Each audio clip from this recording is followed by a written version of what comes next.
নমস্কার, আমি কৃষ্ণ ডাকুয়া আর আপনারা দেখছেন ডাকুয়াগোটফার্ম ইউটিউব চ্যানেল। এর আগের একটা ভিডিওতে আপনাদের দেখিয়েছি সামনে আসছে শীতকাল। এই শীতকালে ছাগলের জন্য আমি কোন কোন ঘাস চাষ করি এবং কোন প্রসেসে চাষ করব, তার প্রসেসিং শুরু হয়ে গেছে, সেই অবধি আপনাদেরকে দেখিয়েছি। এরপরে আপনাদের দেখাবো আমি নেপিয়ার ঘাসের জমির মধ্যেই কিভাবে এই ঘাসগুলো চাষ করি। তো নেপিয়ার ঘাস লাইন বাই লাইন আছে, তার মাঝে মাঝেই কিন্তু আমি চাষ করব, কিন্তু সেখানে হাল মারবো কি দিয়ে, তার জন্য কিন্তু এক ধরনের আমি মেশিন ব্যবহার করি, যেটা গত বছরের ভিডিওতে আপনারা দেখেছেন। তো গত বছরে একটা মেশিন নিয়েছি, সেটা কিন্তু এক বছরেই শেষ হয়ে গেছে। এখনো সম্পূর্ণ শেষ নয়, মেশিনটা চালানো যায়, কিন্তু এতে পেট্রোল খরচা বেশি হয়। এবারে নতুন করে আমি আর একটা মেশিন নিয়ে এসেছি। এই মেশিনটা, গত বছরের মেশিনটা ছিল কিষান ক্রাফট কোম্পানির, দামটা অনেক বেশি পড়েছিল। আর এবারে আমি কি বলবো, এটাও ইম্পোর্টেড মেশিন, বাইরের থেকে ইম্পোর্টেড, খুব কম দামের, প্রায় 6,500 টাকায় আমি মেশিনটা নিই। গত বছরের মেশিনে আমার 14,000 খরচ, আর এবছরের মেশিন শুধু 6,500। তো আজকে এই নতুন মেশিনটা ফিটিং করব, সেই ফিটিং ভিডিওটা আপনাদের দেখাবো। আর এই মেশিন কেমন চলে, আপনারা যদি নেন কিভাবে এটাকে ফিটিং করবেন, কিভাবে ব্যবহার করবেন, এই ভিডিওটির মধ্যে আমি ডিটেলসে দেখানোর চেষ্টা করব। যদি আপনারাও এই মেশিন কেনেন, অবশ্যই আপনারাও চালাতে পারবেন।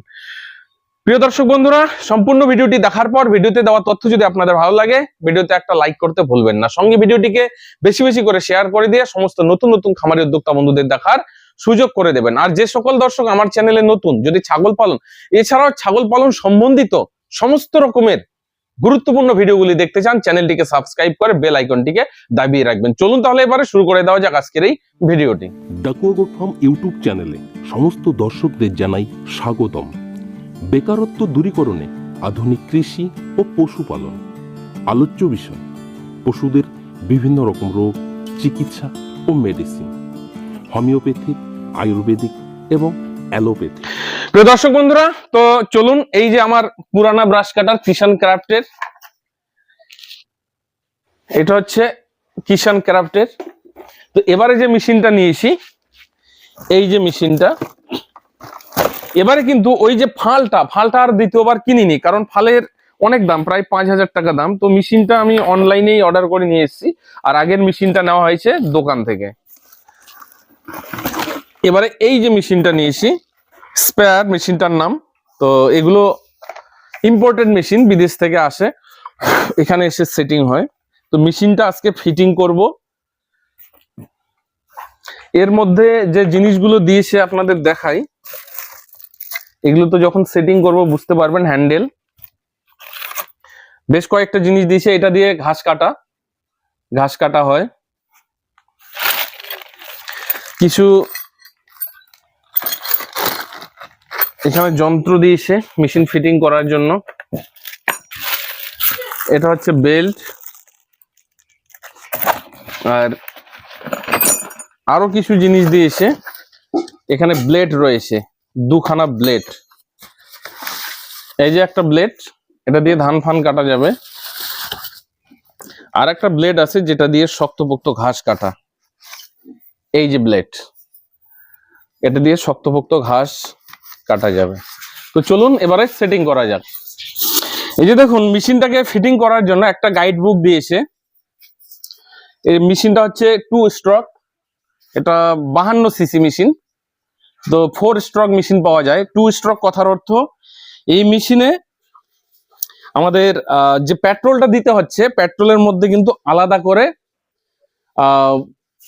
যেটা ইঞ্জিন অয়েল, মোবিল, সেই মোবিল অ্যাড করতে হয়। আর যেটা 4 স্ট্রোক মেশিন, সেটা কিন্তু মোবিলের চেম্বার আলাদা থাকে, পেট্রোলের চেম্বার আলাদা থাকে।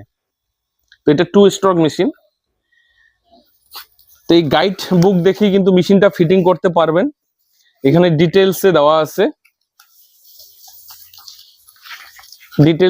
আছে, তবে সবসময় মাথায় রাখবেন, মোবিল ছাড়া কিন্তু এই মেশিন চালাবেন না কখনো। মোবিল ছাড়া মেশিন চালালে কিন্তু মেশিন যে কার্বোরেটর থাকে, সেই কার্বোরেটর খারাপ হয়ে যায়। আর এই মেশিনের খারাপ হওয়ার মধ্যে একটু ডিস্টার্ব হয় স্টার্টিং এর সময়, যখন স্টার্ট দেওয়া হয়। তো স্টার্টের সময় ভালোই একটু ডিস্টার্ব হয়, যদি আপনারা ঠিকঠাক মেনটেনেন্স করতে না পারেন। তো গত বছর যেহেতু ফার্স্ট টাইম আমি এই মেশিন ব্যবহার করেছি, এই মেশিনটাকে অনেক প্রেসার দিয়েছি আমি, কারণ আমার জানা ছিল না। তারপরে শেষের দিকে একটু চালাতে বুঝতে পারি। তো এবারে নতুন মেশিন নিয়ে এসেছি, তো আশা করি এই নতুন মেশিনে কোনো রকমের প্রবলেম হবে না। তো চলুন মেশিনটা এখন ফিটিং করা যাক।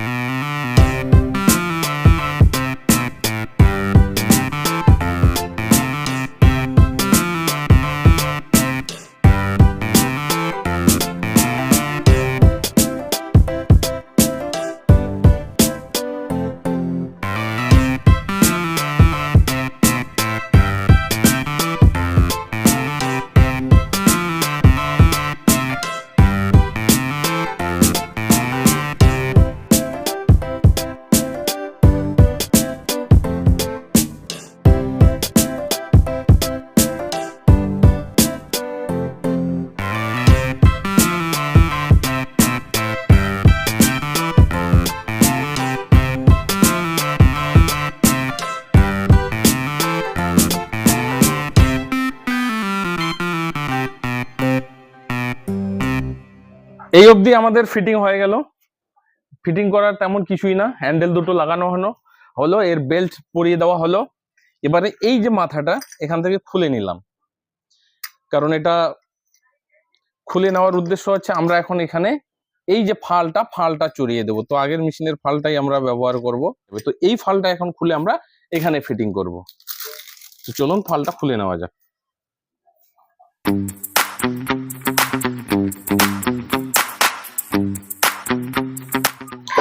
এবার তাহলে এই ফালটা আমরা এখানে ফিট করে নিচ্ছি। তো ভিতরে বুঝতে পারবেন না, এই যে জায়গাটা এখানে ভিতরে জায়গা আছে, গ্যাপ আছে, ওর গ্যাপের মধ্যে ঠিক করে ফিটিং করাতে হবে। তো জিনিসগুলো একটু আস্তে ধীরেই করবেন যেন সঠিকভাবে ফিটিং হয়। ব্যাস,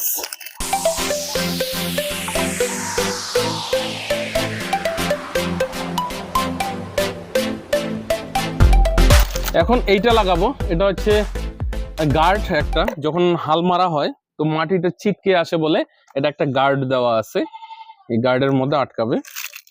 তো গার্ডটা আমরা ফিটিং করব। এটা একটা আন্দাজ অনুপাতে একটা ডিস্টেন্স নিয়ে ফিট করবেন।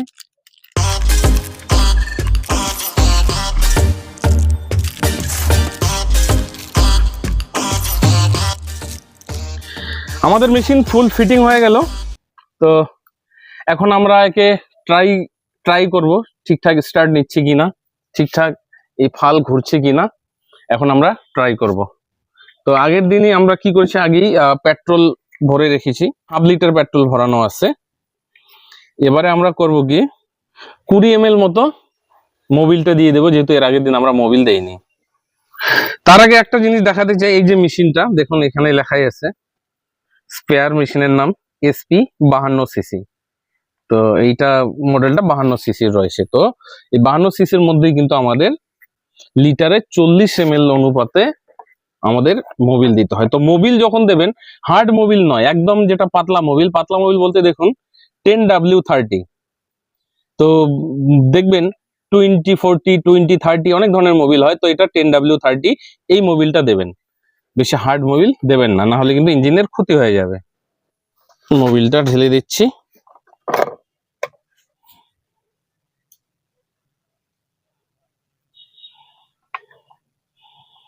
এই মেশিনের অন অফটা একবার দেখে নিন। এই যে এইখানে ডান হাতে আমার এই যে অন অফ থাকবে, এই যে সুইচটা, এদিকে অফ, সামনের দিকে অন থাকলো। আর এটা হচ্ছে এক্সেলারেটর, যত দাবাবেন তত বেশি স্পিডে ঘুরবে, মানে এটা হাতের মধ্যেই কন্ট্রোল থাকে মেশিনটা। তো চলুন এবারে স্টার্টিং করে দেখাই। এইখানে একটা জিনিস দেখাচ্ছি, স্টার্টিং এর আগে এইখানে একটা বাল্ব আছে, যেটাকে এই যে বাল্ব, যেটাকে দাবাতে হয় আমাদের। এভাবে 3বার 4বার দাবাবেন। দাবানোর পর এই যে এখানে একটা পিন আছে দেখবেন, এটা উপরের দিকে আগে করে দেবেন। প্রথমবার যখন দিনের স্টার্ট করেন উপরের দিকে করে দেবেন, দিয়ে যখন স্টার্ট হয়ে যাবে আবার নিচের দিকে নামাবেন। তো চলুন এবার স্টার্টটা দেওয়া যাক।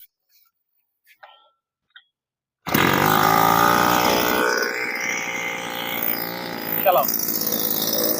মেশিন আমাদের স্টার্ট নিয়ে নিল। এবার দেখছি স্টার্ট নিয়ে নিয়েছে।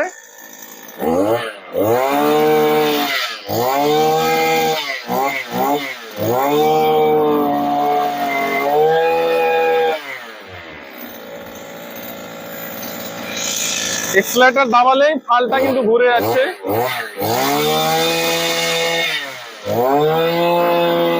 মেশিন ফুল ফিটিং হয়ে গেছে অলরেডি, ওর মধ্যে আমরা পেট্রোল পুরে নিয়েছি।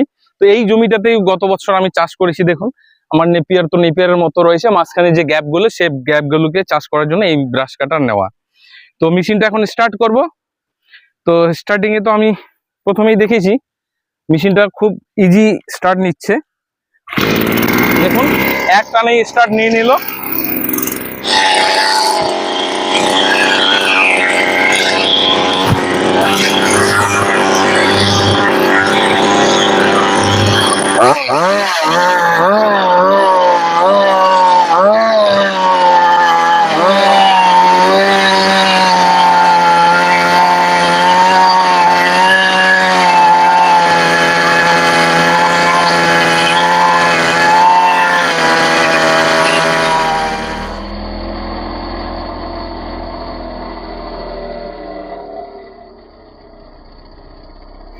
প্রিয় দর্শক বন্ধুরা, দেখতে পেলেন নতুন মেশিন নিয়ে এসেছি, ফিটিং করলাম, ফিটিং করে একটুখানি চষে নিলাম। তো মেশিন ঠিকঠাক চলছে, কোনো অসুবিধা নেই।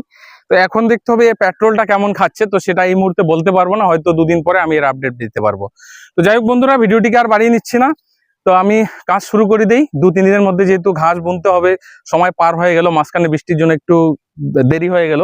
তো আজকে চাষ দিয়ে জমিটাকে সারাদিনে শুকিয়ে নিয়ে হয়তো কালকে সকালবেলায় আমি বীজ বুনে দেবো।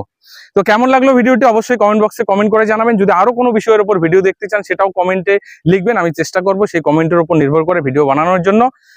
তো আজকের ভিডিওতে এখানেই বিদায় নিয়ে নিচ্ছি, পরবর্তীতে নতুন আরেকটি ভিডিও নিয়ে আপনাদের সামনে হাজির হব। ততক্ষণে আপনারা সকলে ভালো থাকুন, সুস্থ থাকুন। জয় হিন্দ, জয় ভারত।